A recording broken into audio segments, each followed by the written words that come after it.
Areski el-Bachir Bachen est un rebelle kabyle qui s'attaqua aux représentants de l'administration coloniale française à la fin du XIXe siècle. Finalement capturé, il est guillotiné le 14 mai 1895 avec son allié Abdoun originaire d'Azazga.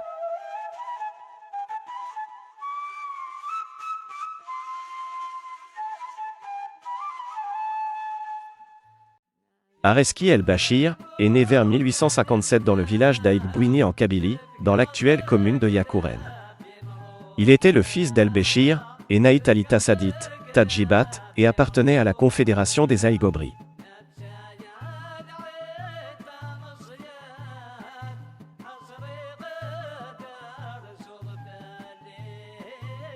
En 1857, après la bataille d'Ichériden, où Lala Fatman Soumer fut défaite, la Kabylie a chuté après avoir résisté à l'avancée des troupes françaises.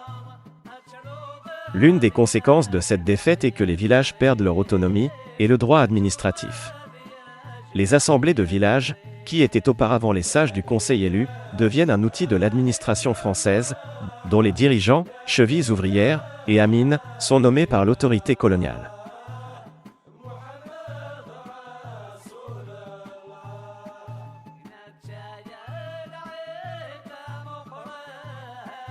Dans le même temps, en Kabylie, le pouvoir colonial a commencé l'exploitation du système de concession et l'attribution des terres du village aux colons, nouvellement arrivés d'Europe, selon les lois coloniales en vigueur à l'époque.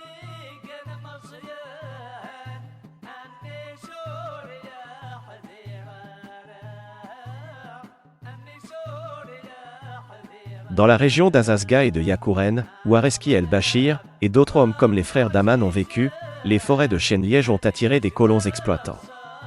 Areski n'a que 14 ans au moment du soulèvement de 1871, dirigé par El-Mokrani, qui enflamme l'ensemble de la Kabylie orientale. Il assiste impuissant à la répression coloniale sur la population.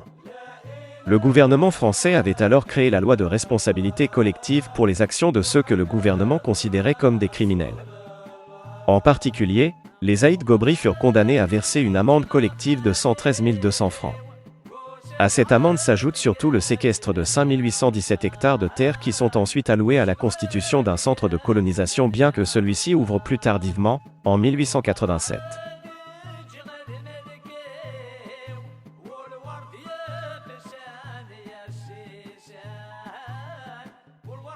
Quelques années plus tard, quand il était le contremaître de la forêt Yakouren, il construit le socle de ce qui sera la rébellion.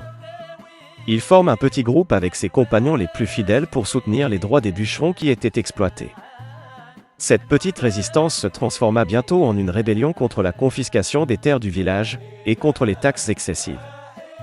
Son groupe a été impliqué dans l'assassinat d'agents coloniaux français qu'ils soient civils ou militaires, algériens ou européens. Aux yeux d'Areski el-Bachir, ces personnes étaient des traîtres et des criminels. Nous disposons de peu de sources pour comprendre les motivations d'Areski el-Bachir, mais nous savons en revanche au travers des rapports de l'administration française, que celle-ci y vit une menace politique bien qu'elle essaya de disqualifier l'action d'Areski comme relevant du pur banditisme.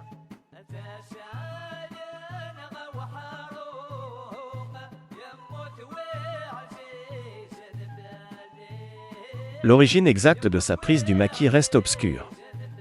Areski el-Bachir fut bien condamné par contumace en 1887 à la suite d'un vol avec effraction survenu à Mustapha supérieur alors commune de la banlieue d'Alger. La cour d'assises d'Alger le condamne à une peine de 20 ans de travaux forcés par contumace. Il se résout alors à échapper à la justice française, et pendant quelques années semble avoir échappé à la surveillance de l'administration, avant que celle-ci le signale de nouveau au début des années 1890.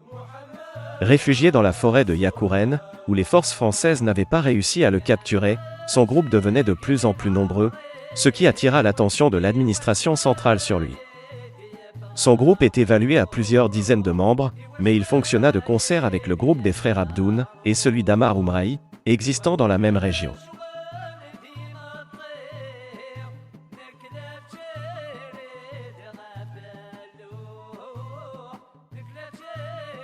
Dans le début des années 1890, Areski el-Bachir établit fermement son insurrection en Kabylie.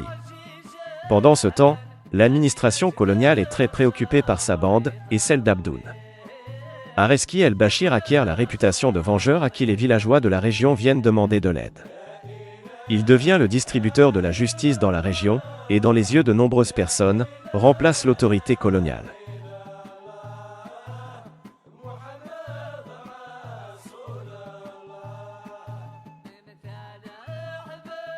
À 3 reprises, l'administration coloniale cherche à mettre un terme à l'activité des bandes. Au printemps 1891, une première opération a lieu mobilisant une compagnie de zouaves. Une seconde est lancée à la fin de l'année 1892, mais ni l'une ni l'autre ne parviennent à arrêter le moindre bandit. Ces échecs renforcent la réputation des bandits. Le gouverneur général d'Alger en 1893 décide d'envoyer une expédition militaire de plus grande envergure forte de 363 hommes contre Areski el-Bachir. Après 1 mois et demi de campagne avec d'énormes ressources et des renforts, Areski el-Bachir, fatigué et affamé, est finalement capturé par les administrateurs coloniaux. Ces hommes se dispersent, 46 sont capturés ou meurent lors d'affrontements avec les forces armées. La nouvelle de l'arrestation de Areski el-Bachir fait sensation à Alger, et la presse couvre largement l'événement.